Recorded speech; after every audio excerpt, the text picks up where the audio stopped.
Welcome into the official. We are continuing our series here on the wide receiver star index, looking at wide receivers who measure really well in burst, speed, athleticism, multi-sport, the same things we've looked at for other positions, and it spits out a number. And we're trying to see, who in the college landscape is poised for future stardom based on looking at this metric. And so what we're going to do here is look at the 2023 receiving class based on wide receiver star index. And previous video, we did touch on London Humphreys, who incredible athlete, had a really nice freshman season at Vanderbilt, is now transferred to Georgia to maybe make some noise on a big-time premium program. We mentioned Hakeem Williams, who was a super stud athlete, but does not have any production to back it up whatsoever, and is now buried on that FSU depth chart.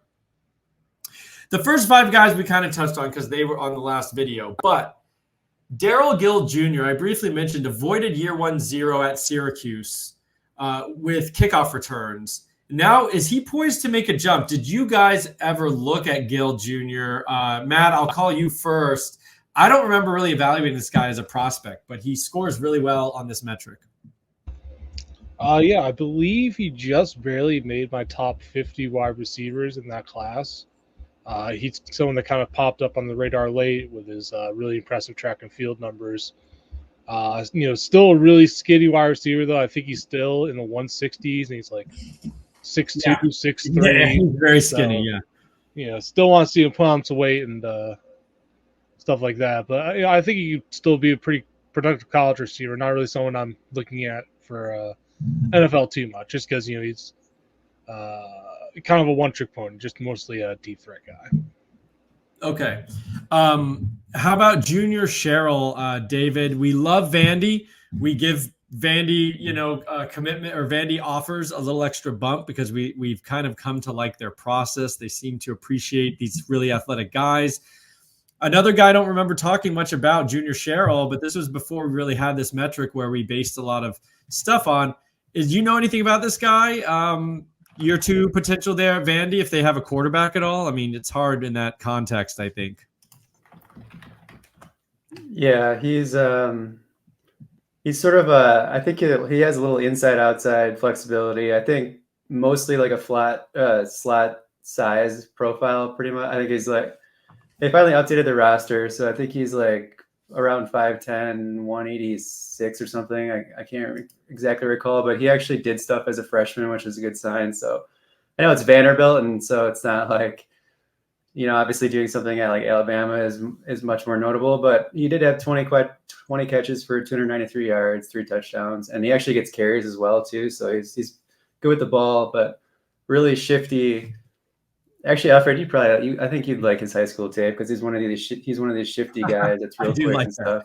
Yeah, and Vanderbilt, I don't know, they kind of have a similar process to us as far as the multi-sport goes. So they obviously Humphreys was at Vandy, and then the other guy I liked was Joseph McVay for the last class as well. I think he's 90th percentile also. Mm-hmm. So they're pretty good at finding like these 3-star gems that really pop in the athletic model. That like generally they're raw.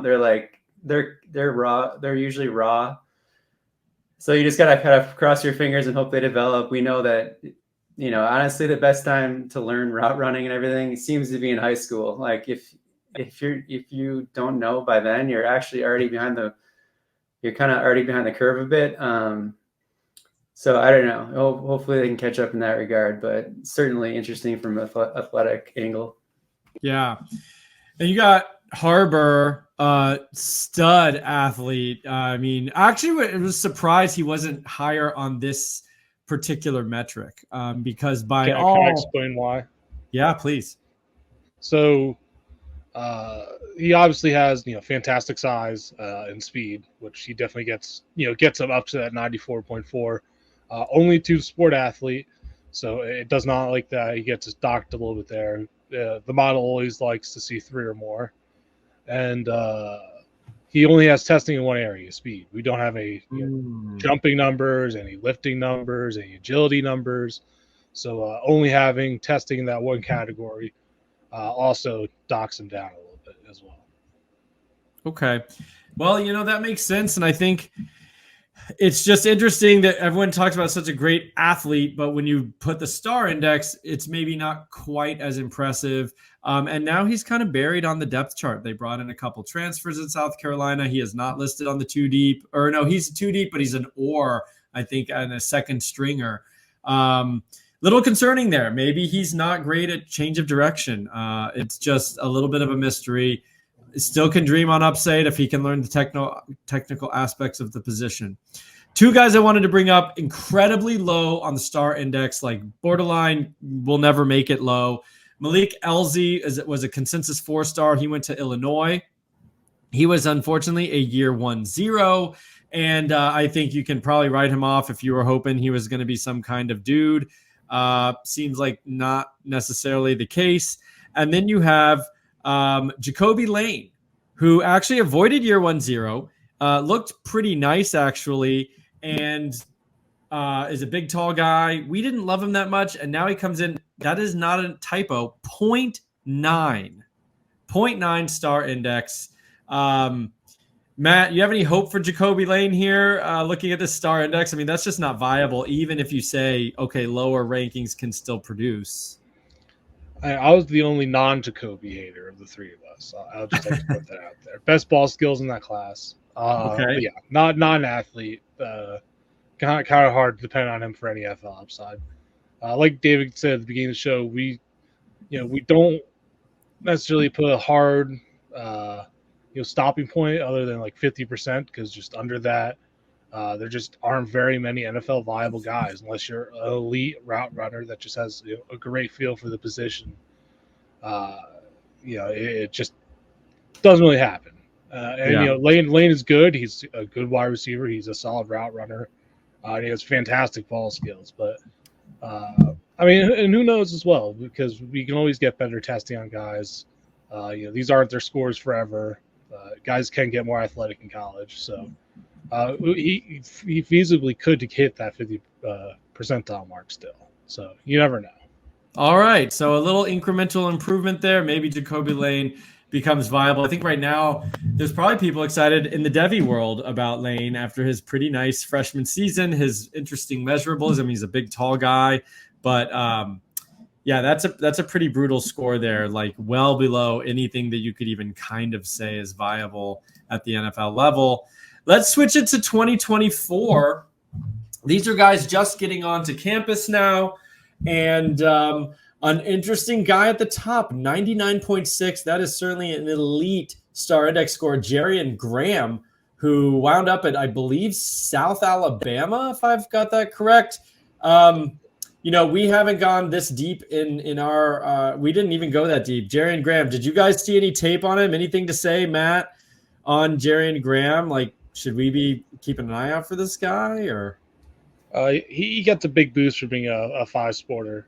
Okay. Model just loves him. But he does have good track and field numbers as well. A guy that played multiple positions in high school. Senior year, he ended up playing mostly quarterback. So, probably a bit raw wide receiver still, but, definitely someone with some good upside. But, going to South Alabama to begin with definitely caps the NFL upside. So, of course, hard to beat too much in on a G5 guy. I'm not going to waste too much time on Jeremiah Smith, 99.1. He checks every possible box. I mean, David, does he not check any boxes? I mean, is there anything he's not checking? Because, just say no and we'll move on. But, he's a top 5 NFL pick. Don't overthink it with Jeremiah Smith. Yeah, just go with the services on, I don't know, he's like their highest ever. That's what we're looking for, though. We're looking for guys that are freaks that are also polished. He's a very good route runner. Yeah, he's good. All right, Gatlin Bear, supreme athlete, but we won't see him for a couple of years. We've talked about him before on the show. Perry Thompson, great athlete, running with the 2s, I believe, at Auburn right now. That looks nice. Vosky Howard, I believe, is on the 2 deep for Louisiana, I think, on the initial depth chart. Not sure. Correct me if I'm wrong, but I thought I saw his name on the 2 deep. And then Terry Busey getting a lot of love at Texas A&M. I think he's going to play as a true freshman. So the top 6 or whatever on this freshman class already making some noise. That's pretty exciting. Bryant Wesco.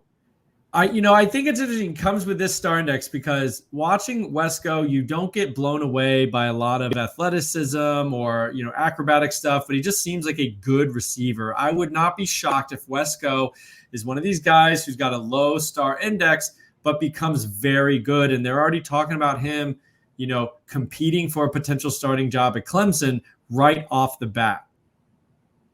Matt, did Ryan Wingo surprise you with a low star index, but he's a guy we said all along, not a refined route runner or anything, but just a really good athlete. But he shows up here at 63.9. Yeah, so he has fantastic straight line speed, which is about less. But I believe he's only a 2-sport athlete. I could be wrong. He's either 2 or 3. And I think he had awful testing pretty much everywhere else. I think that's really what's ended up dragging him down. Yeah. So, but he is making some noise already at Texas. We've kind of mentioned him. I wrote him up in an article, so that's good. David, I got to throw it to you here. Johisa Trader. I know it's a guy that you came around on liking quite a bit. 44.4 here on the star index. Are you nervous, or you say, he's going to overcome it or he'll improve it during college? I think when it's all said and done, he'll get over that 50. Because you have to remember that these guys will add weight, get stronger, get a little faster, all that stuff in college and the college weight room. So once we get more information on these guys, they'll probably get a little bit of a boost. And he's a guy that has good feel and good ball skills and knows how to play the position. I don't know. I'm just kind of tailing. I'll just be honest. I'm just tailing Austin on some of these guys. Like, obviously, and I hope he's not listening because he's going to get a massive ego here. But he's obviously good with receivers for sure. He was a Wesco guy as well. My only thing, I think Wesco is good. I guess I just wasn't sure about, he just seems so frail to me. But maybe it doesn't even matter. I remember him comparing him to like a little bit of a taller Jordan Addison type guy, and Addison's actually like 55th percentile. In the so I think he'll probably be good. I think he'll avoid the year 1-0 for sure. It sounds like.